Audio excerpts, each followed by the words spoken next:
Kwa hivyo ndo sasa vuguvugu la wanati wa Amu liko barabarani kuikomboa Amu kwa njia yoyote ile. Kwa hivyo sasa, kwa ajili ya hii siasa ilivyokuwa na kwa ajili kumezuka uzushi wa watu kutunyang'anya uwakilishi wetu ndani ya kaunti ya Lamu, ndio tumeunda vuguvugu la wanati wa Amu chini ya Sultan Sharif Umar. Huyu ndiye kiongozi wetu wa vuguvugu la wanati wa Amu, vuguvugu la wanati wa Lamu na wa Orma, lakini isipokuwa Mombasa na Lamu, kwamba hizi sehemu hizi imekuwa ndio imekosa wanati wa asilia wa pale ambao kwamba si sharia ya katiba.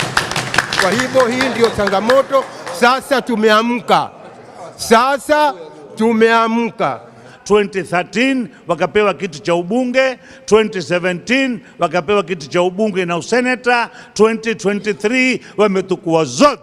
Kwa hivyo ndo sasa vuguvugu la wanati wa Amu liko barabarani kuikomboa Amu kwa njia yoyote ile, kuanzia Wito, Mkunumbi, Nrambwe, Mapenya, Kiongwe, Kiunga, Ishakani, Rubu, Sendeni, Mvindeni, kote kule nchi za Orma zote zile, kina Kaska Kairo, kina Moa. Hii ni vuguvugu la Lamu.